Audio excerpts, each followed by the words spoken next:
Once again, we welcome you to yet another parade of suspects.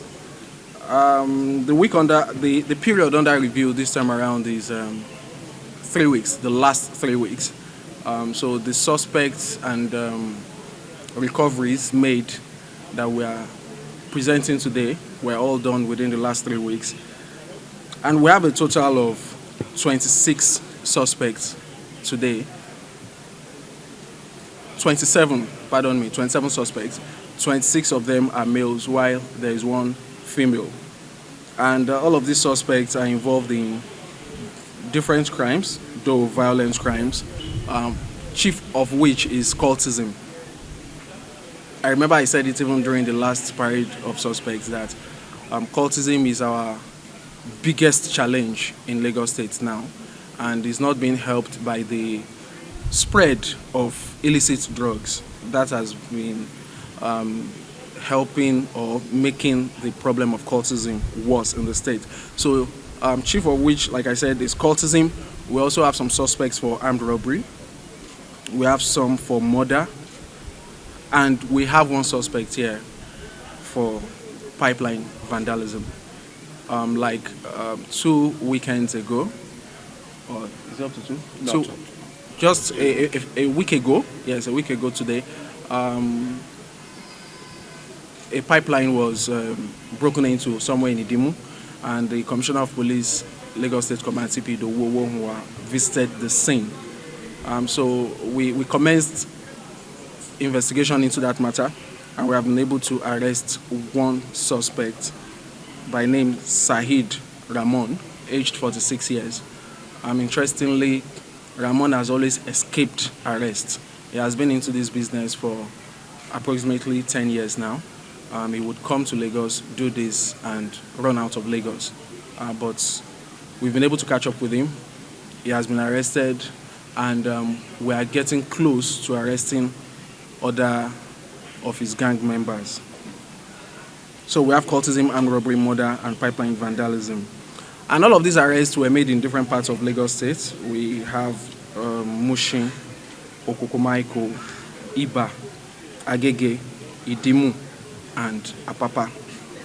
And we recovered some arms and ammunition, a total of 7 locally made pistols, 3 live ammunition, 1 knife, and 1 axe. Other recoveries, we've recovered some SIM cards from these suspects, 2 motorcycles, which they sometimes use when they are going out to perpetrate their crimes, 1 unregistered Toyota Corolla, which is also there for you to see, different charms, and 1 beret with insignia of cultism boldly on it. So basically, that's what we have today: 27 suspects, 26 males, 1 female, for cultism, armed robbery, murder, and pipeline vandalism. I would like to use this opportunity to assure Lagosians and all residents or visitors to Lagos State that Commissioner of Police, Lagos State Command CP Dowowo will not relent in our collective efforts to ensure that we rid the state of crime and criminality. He charges his men every now and then, and he supervises his men every now and then to ensure that we make Lagos to remain on that highly coveted list of the safest states in the country. Thank you. So at this point, I would like to ask if we have questions. For us, we are doing our part to enforce the law, to arrest perpetrators and get them prosecuted.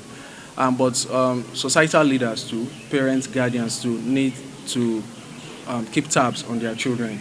So it's not enough that your children go to school and come back. You should go the extra mile to ask what happened in school today. It's not enough for your teenage child to say, I'm going for a birthday party. You should go the extra mile to ask questions about the party. And when they come back from the party, what's really transpired at the party. Because most of the people that get initiated do get the initiation at parties, sometimes even behind their school. Is that crazy? Sometimes after or during break or after school, behind the school premises. So I'm saying that while we play our parts, we also encourage everybody out there to also join hands to monitor the vulnerable demography, the youth. We need to monitor them and see what they do so that at the earliest sign that somebody is engaging in something nefarious, you can quickly look into it. So to answer your question simply, there is no elaborate scheme.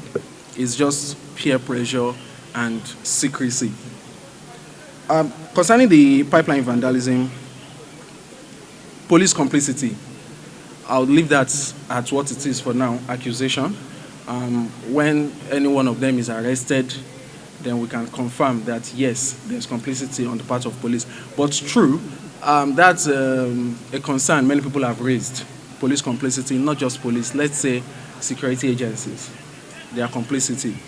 And this is an ongoing investigation about the one in Idimu. We have one suspect. We also have other suspects we have not arrested. We have their identity, we have their location, and in the coming days, we'll get them arrested. So if it turns out to be a police officer or any member of, or a member of any other security agency, it does not exonerate them. We assure Nigerians that we'll get them apprehended and they would face the law squarely. Talking about amnesty, well, I don't want you to preempt us, and I wouldn't be talking about our strategies to fight cultism. For now, well, we could talk about certain strategies, but there are certain strategies too that I wouldn't talk about prematurely. So if we eventually come to that, if we eventually come to also talking about amnesty in conjunction with the state governments and all of that, definitely we will announce such. But that's not to say we have ruled it out. We are not ruling out that possibility. Anything that would make crime reduce in our society will be well embraced. So we are monitoring the progress of the one in Ogun State. We want to see how it would pan out, and if it turns out to be a very veritable means of reducing this menace in our society, why not? We would embrace it. So it's something still on the table.